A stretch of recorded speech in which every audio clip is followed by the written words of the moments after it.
술 마신 다음 날에는 운전해도 괜찮겠지라고 생각하시는 분들 많으실 텐데요.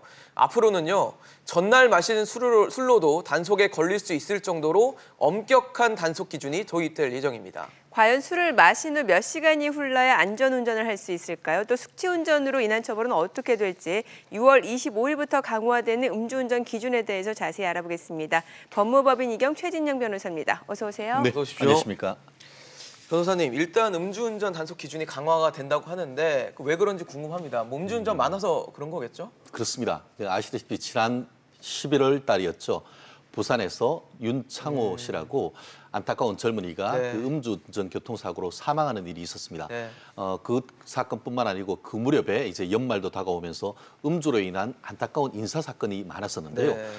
결국 국민들의 그 감정이 모아지면서 음주운전은 살인 사건에 비슷할 정도로 처벌을 해야 된다, 이런 그 여론의 흐름이 있었고, 네. 그러면서 그 음주로 인한 대인 사건에 대해서는 처벌을 강화하는 이른바 제1윤창호법이라고 할 수 있는 특정범죄가중처벌법상의 이와 같은 사고를 처벌하는 강화 기준이 마련돼서 작년 연말부터 시행되고 있고, 네. 다가오는 6월 25일부터 같은 경우에는 음주운전 자체를 처벌을 강화하는 그와 같은 도로교통법안이 지금 시행되면서 네. 초미의 관심사로 지금 국민 특히 성인 남성들의 어떤 관심이 벌어지고 있는 것 같습니다. 네. 네, 지금 윤창호법에 대해서 말씀을 주셨는데 이게 작년에 이제 만들어졌단 말이죠. 그 이후로 현재 그 음주운전 단속 상황은 어떻습니까? 그렇습니다. 그 아무래도 그 윤창호법이 그 만들어지고 시행됨으로써 이른바 그 나름대로 국민들이 그 각성 효과가 있었습니다. 네. 그래서 지난 연말이었음에도 불구하고 네. 이게 예전 같은 경우에는 그 한 달에 한 10,000 내지 12,000건 정도의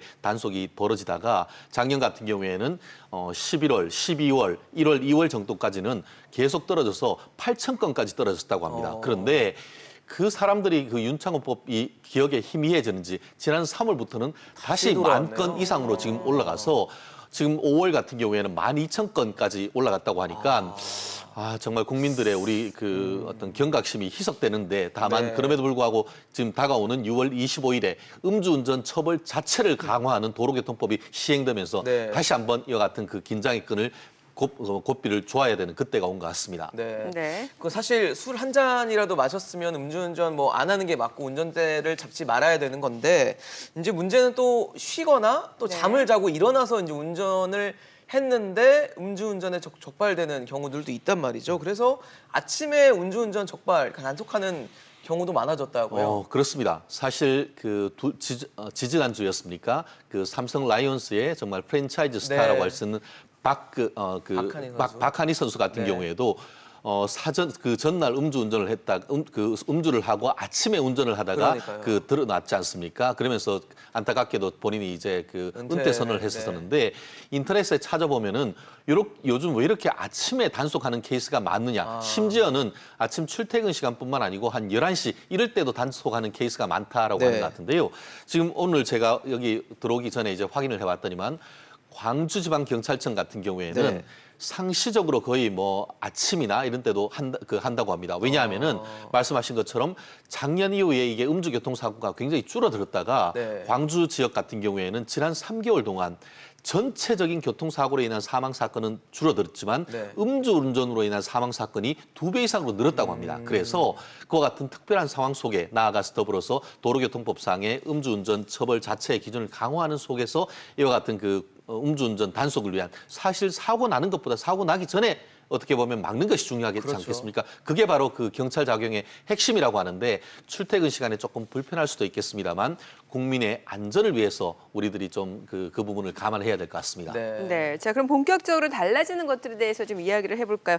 6월 25일부터 이제 제2 윤창호법이 시행된다고 하는데, 그러면 이제 기존 법하고는 어떻게 달라지는 겁니까? 그렇습니다. 쉽게 말하면은 예전에는 소주 2잔 먹고 운전해도 그냥 가십시오, 훈방 조치했다고 한다고 하면은 네. 이제는 소주 1잔만 먹어도 이제 그 음주로 인해서 이 운전 면허가 정지될 수 있다, 이렇게 생각하면 쉬울 것 같습니다. 네. 아시다시피 그 음주운전을 했을 때는 형사적으로 처벌되는 것과 함께 행정적으로 운전 면허 자체가 정지되거나 취소될 수 있는데, 네. 예전 같은 경우에는 음주운전으로 인해서 그 운전 면허가 정지될 수 있는 것이 0.05였단 말이에요. 네. 그런데 다가오는 6월 25일부터는 0.03으로 해서 0.03 같은 경우에는 보통 그 성인들이 한 60kg 되는 성인들이 네. 소주 한 잔 정도 마셨을 때도 한 1시간 반 정도 지나면 나오는 치수라고 합니다. 그렇기 때문에 말씀하신 것처럼 한 잔을 마신다 하더라도 이 부분에 대해서는 운전하지 말아야 되고 나아가서 이게 정지가 아니고 면허 자체가 취소되는 것이 예전 네. 같은 경우에는 0.1 정도였었는데 네. 이것이 0.08로 대폭 강화됩니다. 그렇기 네. 때문에 소주 한 두세 잔 마시고 아유 이제 뭐 한두 시간 지났으니까 괜찮겠지 하고 하다가 앞으로 몇 년간은 운전 면허 자체가 취소될 수 있기 때문에 이 부분을 굉장히 조심해야 되고 나아가서 행정적으로 운전을 못하는 것을 더불어서 이 음주운전으로 따른 그 형사처벌 자체가 옛날에는 3진 아웃 뭐 이런 식으로 했다가 네. 이제는 2진 아웃제도 해서 2번 걸리면 음주운전이 면허가 취소가 되거나 처벌 자체가 벌금에서 구속영장이 발부될 수 있는 이런 부분이 있기 때문에 향후 특히 그 술을 즐기시는 분들은 저녁에 술을 했다고 하면은 반드시 차를 놔두고 가시거나 대리운전하시고 아침 같은 경우에도 가급적 대중교통을 이용하시라. 이것이 경찰의 주문인 것 같습니다. 네. 그렇죠. 뭐 술 입에 댔으면 운전대 안 잡는 게 맞고 다음 날도 좀 취중인 것 같다, 취기가 좀 있다 싶으면 운전대 안 잡는 게 맞는 것 같은데 이렇게 법이 좀 강화됨으로써 음주운전이 실제로 좀 줄어드는 효과가 있을까요? 어떻게 보십니까? 실질적인 사전 억제로서의 그 어떤 나름대로의 효과는 있다고 봅니다. 특히 아까 말씀드린 것처럼 인사 사건 같은 경우에 이 처벌 기준이 1년 이상의 그 징역에서 지금 1년 이상, 15년 이상, 3년 이상, 15년 이상입니까? 그리고 벌금도 굉장히 올릴 정도로 처벌 기준이 강화되니까 네. 그때 말씀드렸듯이 연말 연시에 아무래도 그 음주운전을 많이 할 수 있는 그럼에도 불구하고 음주운전이 전체적으로 줄어든 것을 보면은 네. 이와 같은 법규 강화가 음주운전을 사전 억제하는 효과는 분명히 있습니다. 다만 그럼에도 불구하고 시간이 지나면은 언젠가 모르게 음주운전의 습벽이 자꾸 드러나는 그런 부분이 있는데 이번 같은 경우에도 6월 25일 날 법 자체가 강화된다라고 해서 본인이 어떤 음주운전의 습벽을 바꾸지 않는다고 하면은 나는 안 걸리겠지. 뭐 실질적으로 저희가 그 형사 사건을 하다 보면은 어떤 얘기가 있냐면은 음주운전에서 단속된 사람들은 이번이 처음인데 봐달라고 합니다. 그런데 통계적으로 봤을 때에 10번 음주운전을 했을 때 한 번 정도 단속된다고 합니다. 그렇다고 한다고 하면은 이번 기회에 음주운전을 아예 안 하겠다라는 그런 다짐이 중요한 것이지 네. 안 걸리겠니 또 시간이 지났으니까 이거 괜찮겠다 네. 이런 어떤 그 마음을 가졌다가는 큰 코 다칠 수 있는 상황이 된 것 같습니다. 네. 네. 앞서서 저희가 숙취 운전에 대해서도 이야기를 해봤잖아요. 이러면 아침에 좀 일찍 출근하시는 분들은 전날에 내가 얼마큼까지 마실 수 있는지도 좀 궁금하실 것 같아요. 이 부분에 대해서도 좀 알려주세요. 이 부분에 대해서는 이른바 위드마크 공식이라고 해서 그 전체적으로 도로교통법상의 이 음주운전을 측정하는 한마디로 부르세요 했을 네. 때에 나오는 그런 것을 측정하는 공식이 있습니다. 근데 이 부분에 의해서는 전체적인 성별, 네. 나이, 체중 이런 부분에 따라서 상당히 다룰 수가 있기 때문에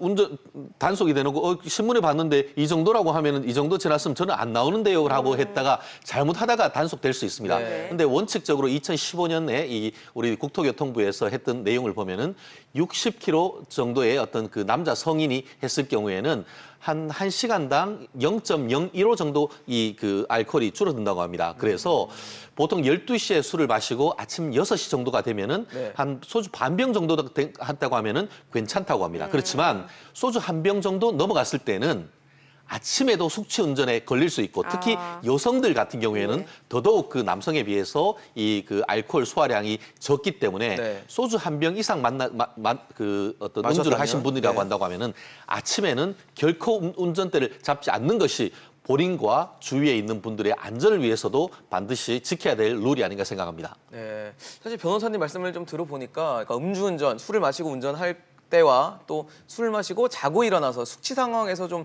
운전할 때 실제로 처벌이나 이런 것들이 좀 달라질 수 있는지도 좀 궁금하거든요. 아무래도 그 먹고 바로 운전하는 것보다는 네. 정황적인 측면에서 좀 불법성이 적다고 할 수 있고 아무래도 한 뭐 몇 시간이라도 자고 일어났기 때문에 최초 음주운전보다는 음주에 나오는 수치가 낮을 수 있다는 혈중 점에서 알코올 농도가요? 혈중 강도가 네. 낮을 수 있다는 점에서 처벌 수위가 낮겠지만 그럼에도 불구하고 여전히 남아 있는 정도의 그와 같은 그 알코올 수준에 따른 처벌 그리고 행정적인 제도로서의 그 운전면허 정지 내지 취소가 있기 때문에 이러한 점 사실 저뿐만 아니고 지금 앵커분들도 네.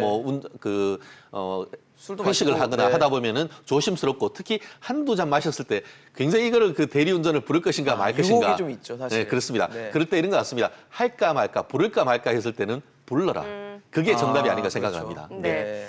그 외 안전벨트 같은 경우는 옆에 동승자도 안 하게 되면 같이 처벌을 받는 경우가 많잖아요. 그러면 음주운전은 어때요? 기본적으로 이제 그 도로교통법상 음주운전에 방조 책임을 물을 수 있느냐 이런 문제가 아니겠습니까? 그런데 일반적으로 다 방조가 된다라고 보기는 어려울 것 같습니다. 다만 예컨대 이제 그 같이 운전을 하고 상사가 그 하급자한테 아유 이거 뭐 이 정도 마셨는데 같이 가도 돼? 라고 하면서 야야야 괜찮아 같이 가 이렇게 하면서 옆에 운전을 탔다고 한다고 하면은 네. 그것은 오히려 이렇게 음주운전을 하자고 시킨 것이나 다름없기 때문에 그런 정도가 됐다라고 하면은 방조의 책임을 묻는 것이 맞습니다. 그런데 현실적으로 이제 그 상황을 다 기억하기는 어렵고 하다 네. 보니까 실제로 음주운전을 했는 사람 외에 옆에 탔는 사람에게 전부 다 이 도로교통법상 음주운전죄의 방조로 처벌하지는 않습니다. 다만 네. 그럼에도 불구하고 음주운전이 분명한데 이것을 이제 뭐 괜찮다고 하는데 아유 뭐 괜찮겠지 이런 식으로 해서 하다가 형사 처벌을 넘어서 본인의 이 그 신체와 재산에 엄청난 피해가 올 수가 있고 나아가서 음주운전을 하면 어떻습니까? 보험에서 이게 10대 중과실로 면책될 경우에는 보험에 따르는 이 보험금 지급도 어려울 수 있는 그런 상황이 있을 수 있고 설령 인정된다 하더라도 과실상계되는 부분이 있을 수 있기 때문에 음주운전을 하는 사람의 옆자리에 타는 거 굉장히 조심해야 된다고 말씀드릴 수밖에 없습니다. 예, 네. 알겠습니다. 오늘 법무법인 이경희 최진영 변호사였습니다. 잘 들었습니다. 고맙습니다.